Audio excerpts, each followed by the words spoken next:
नमस्कार विद्यार्थी मित्रांनो, सध्या ग्राउंड चालू आहेत आणि स्वतःची काळजी घेतली पाहिजे। तुम्हाला सर्वांना बीडची जी काय घटना आहे ती घटना माहिती आहे, कारण 11 फेब्रुवारी रोजी त्या ठिकाणी एका मुलाचं काय झालेलं होतं, निधन झालेलं होतं। ओके, आणि ती खूप दुःखद घटना आहे, कारण प्रशासनाचा जो काय एकंदरीत नियोजनाचा भाग आहे तो कुठेतरी आपल्याला चुकीचा बघायला मिळतो, बरोबर आहे की नाही। म्हणून या गोष्टीसाठी तुम्ही काय करायला पाहिजे, तर काळजी घ्यायला पाहिजे विद्यार्थी मित्रांनो। आणि काही अडचण आल्यावर निश्चितच तुम्ही संबंधित लोकांशी संपर्क साधला पाहिजे, त्यांना बोललं पाहिजे, हा आपला अधिकार आहे, बरोबर आहे की नाही। आणि आपल्या संविधानाने आपल्याला फंडामेंटल राईट्स दिलेले आहेत, मूलभूत हक्क दिलेले आहेत। ही लोकशाही आहे मित्रांनो, या लोकशाहीमध्ये तुम्हाला जे हक्क आहेत ते तुम्हाला मागून मिळणार नाही आहेत, तर ते तुम्हाला हिसकावून घ्यावे लागतील, असं बाबासाहेबांचं पण म्हणणं होतं। तर हा मुद्दा महत्त्वाचा आहे विद्यार्थी मित्रांनो, घाबरून जाऊ नका।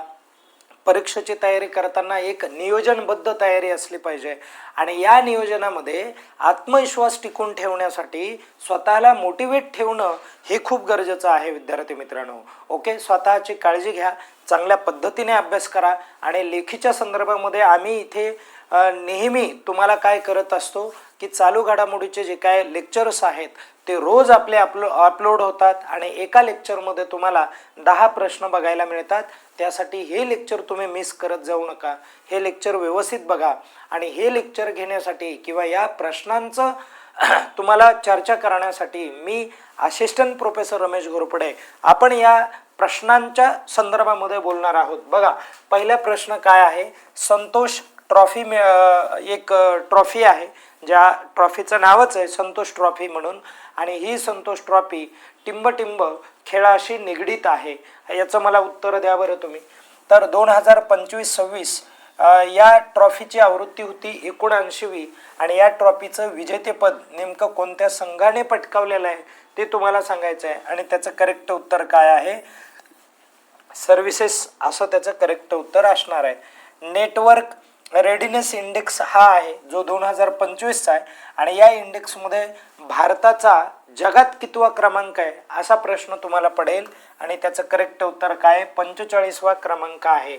आणि बघा, नेटवर्क रेडिनेस इंडेक्स 2025 हाच इंडेक्स जो आहे, ज्या इंडेक्समध्ये 193 देशांची यादी आहे, आणि या यादीमध्ये पहिल्या क्रमांकाचं नाव नेमकं कुणाचं आहे, तर ते अमेरिकेचं नाव आहे, म्हणून हा पण एक महत्त्वाचा प्रश्न बनतो। पुढे जाऊयात आपण। बघा, भारत सेशल्स सामंजस्य करार हा जो करार आहे, हा करार खालीलपैकी कोणत्या क्षेत्राशी निगडीत आहे किंवा कोणत्या क्षेत्रामध्ये झालेला आहे, तर हा करार प्रामुख्याने संरक्षण क्षेत्रामध्ये झालेला दिसतोय, आणि सागरी सुरक्षेच्या संदर्भामध्ये पण त्यांनी बोललेलं आहे। डिजिटल सोल्युशन्स काढणार आहेत, म्हणजे डिजिटलच्या संदर्भामध्ये पण भाष्य केलेलं आहे, म्हणजे आपलं करेक्ट उत्तर काय असलं पाहिजे, वरील सर्व गोष्टी या करारामध्ये समाविष्ट आहेत। ओके, आणि कोणत्या दोन देशाच्या दरम्यान हा करार झालाय, तर भारत आणि सेशल्स नावाचा देश आहे, या दोन देशादरम्यान सामंजस्य करार झालेला तुम्हाला बघायला मिळतो, म्हणून अशा दोन्ही अँगलने हा प्रश्न लक्षात ठेवावा लागेल।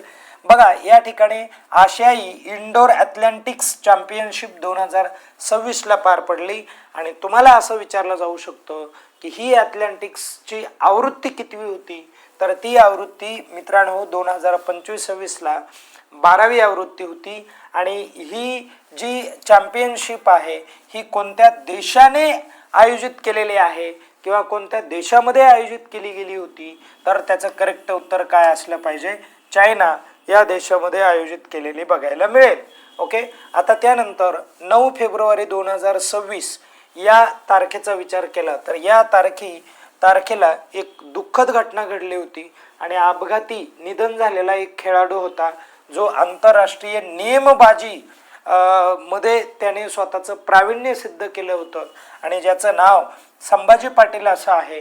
मग हे संभाजी पाटील जे आहेत ते मूळ कोणत्या जिल्ह्याचे रहिवासी आहेत, तर ते छत्रपती संभाजीनगर या जिल्ह्याचेच रहिवासी आहेत। ओके, नंतरचा प्रश्न बघा, अखिल भारतीय मराठी शेतकरी साहित्य संमेलन आहे, आणि जे संमेलन 2026 मध्ये भरलेलं होतं.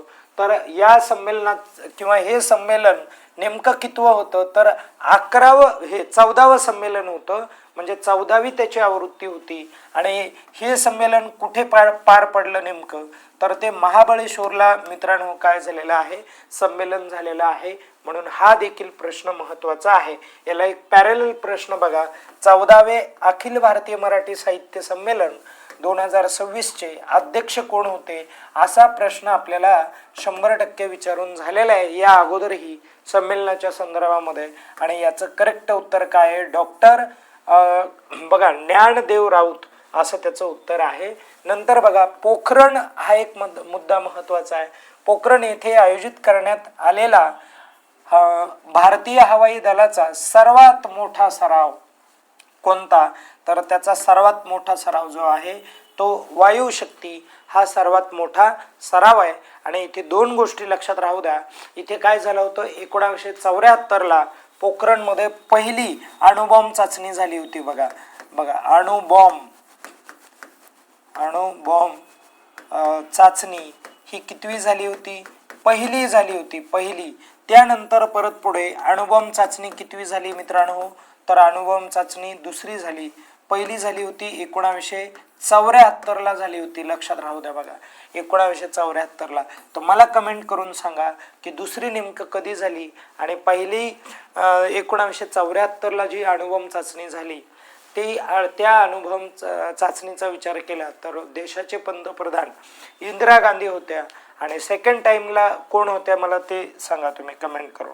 ओके, पुढे एक शेवटचा प्रश्न, सायबर सक्षम फसवणूक रोखणे किंवा ही फसवणूक रोखण्यासाठी या विषयावर आंतरराष्ट्रीय परिषद भरवण्यात आली होती.